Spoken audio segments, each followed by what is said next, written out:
Hello friends, आज हम alcohol phenol and ether के सेकंड लेक्चर में अल्कोहल बनाने की सेकंड रिएक्शन हाइड्रोबोरान ऑक्सीकरण द्वारा अल्कोहल का बनना सीखेंगे। पहले लेक्चर में हमने एल्कीनों से ही अल्कोहल बनाने की रिएक्शन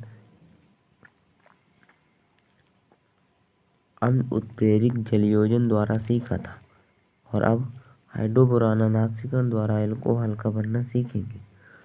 तो आइए हम एक विषम सममित एल्कीन ले लेते हैं। सममित एल्कीन से भी बनाया जा सकता है और विषम सममित एल्कीन से भी बनाया जा सकता है। तो और एक विषम सममित एल्कीन हम लेते हैं।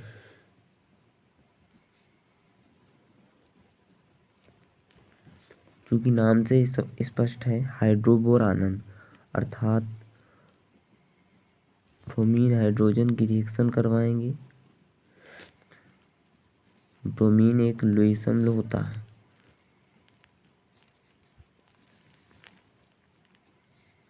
ऑक्सीकरण भी करवाना है, तो ऑक्सीकरण हाइड्रोजन परऑक्साइड की उपस्थिति में क्षार मिलाकर और जल मिलाया जाता है। देखिए, हाइड्रोबोरान अर्थात जल भी मिलाया जाएगा। ये रिएक्शन होती है। ये रिएक्शन एंटी मार्कोनी काफिला के अनुसार होती है।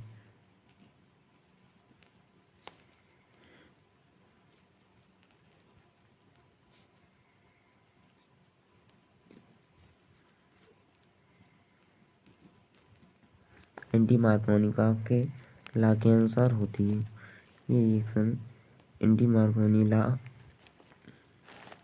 के अनुसार होती है। देखिए, ये रिएक्शन इसमें इसके 3 मोल लिए जाते हैं और यहाँ पे जो ये BH3 लिया गया है, तो ये BH3 अनस्टेबल पोजीशन में वेपर फॉर्म में होता है, इसलिए हम BH3 का होल ट्वाइस लेते हैं। तो BH3 का होल ट्वाइस देखिए, BH3 एक लुईस अम्ल होता है। लुईस अम्ल अर्थात जिसके पास रिक्त कक्षक हो और जो लोन पेयर ले सके। तो देखिए, लोन पेयर हम कैसे, देखिए इसका परमाणु क्रमांक 5 होता है, जिसमें 5 इलेक्ट्रॉन होते हैं। तो 1s2 2s2 2p1। देखिए, ये बाह्यतम कोश है, ये पहली कोश है। तो बाह्यतम कोश के S में 2 इलेक्ट्रॉन हैं और P में सिर्फ 1 इलेक्ट्रॉन अर्थात 2 कक्षक खाली हैं। इस कारण ये 2 लोन पेयर ले सकता है और इसके पास 2 कक्षक खाली है। देखिए, इसके पास 2 कक्षक खाली हैं, इसके पास 2 कक्षक खाली हैं अर्थात लुईस अम्ल है ये। तो आइए मैकेनिज्म समझते हैं।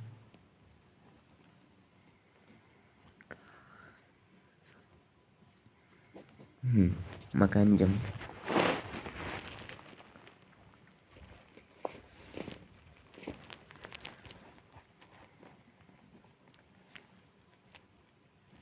CH2 डबल बॉन्ड CH3 में जब हम देखिए, ये सॉल्यूशन में पड़े हुए हैं और इस क्षार के कुछ बूंद भी मिलाए जाते हैं सॉल्यूशन में। इस क्षार के कुछ बूंद भी सॉल्यूशन में मिलाए जाते हैं और बताते हैं अभी रिएक्शंस कैसे होती हैं। और ये BH और ये H जब ये सॉल्यूशन में पड़े होते हैं तो इनके बांडों के बीच इनके बांडों के बीच टक्कर होती है। अगर टक्कर होगी तो एनर्जी भी रिलीज होगी और वो एनर्जी जो निकलती है इन बांडों को तोड़ती है और यही बांड तोड़ने के कारण वो एनर्जी जिस फॉर्म में निकलती है वही एनर्जी इन्हें स्टेबिलिटी गेन करवाती है।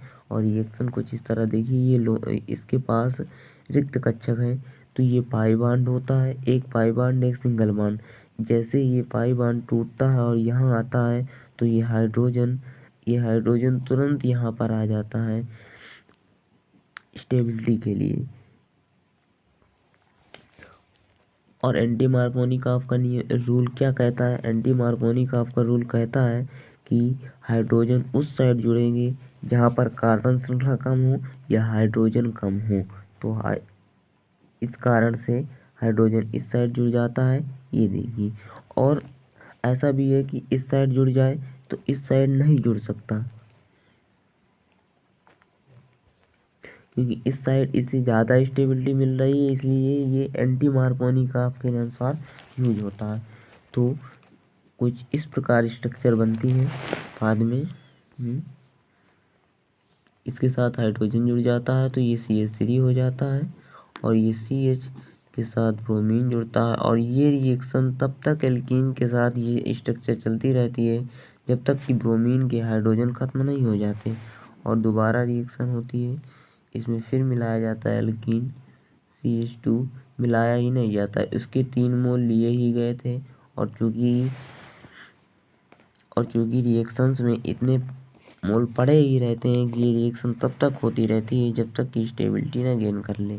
तो आता है फिर से वही रिएक्शन, इसके पास रिक्त कक्षक है, इसके पास रिक्त कक्षक है, फिर वही होता है कि ये पाई बॉन्ड ब्रेक होता है, और इसका लोन पेयर, ये अपना लोन पेयर पाई बॉन्ड के फॉर्म में अपना लोन पेयर इसे देता है, और ये एक हाइड्रोजन तुरंत ब्रेक हो जाता है और यहाँ पर आ जाता है।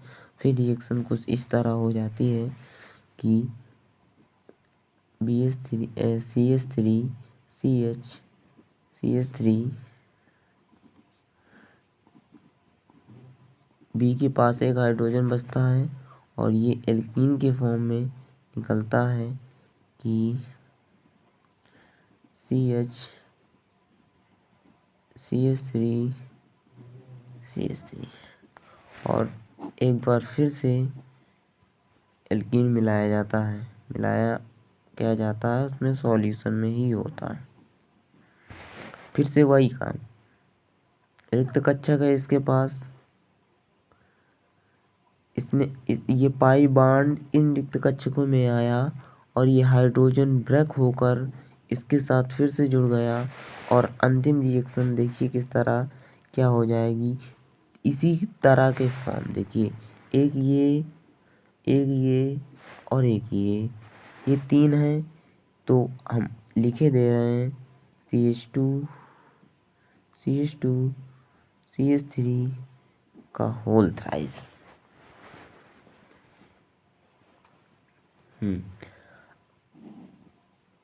अब देखिए सॉल्यूशन में हाइड्रोजन पराऑक्साइड ऑक्सीडेशन के लिए पड़ा है और क्षार पड़ा है, तो इनकी उपस्थिति के कारण यहाँ के बॉन्ड ब्रेक हो जाते हैं, तीनों बॉन्ड ब्रेक हो जाते हैं, और BOH का होल थ्राइस तथा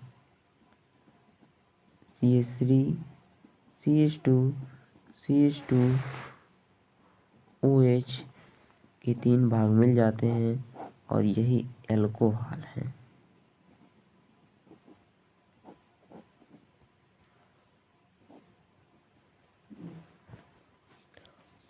और हमने हाइड्रोबोरान ऑक्सीकरण द्वारा एल्कोहल का बनना देख लिया। आप स्क्रीनशॉट ले सकते हैं, ये देखिए।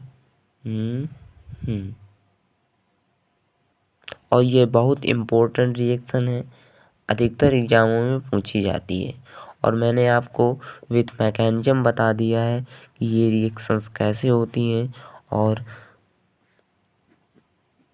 हम लोगों ने ये सीख लिया। अगली बार कार्बोनिल कंपाउंडों द्वारा एल्कोहल का बनना सीखेंगे, जिसमें अपचयन रिएक्शंस होंगी और एल्कोहल का निर्माण होगा।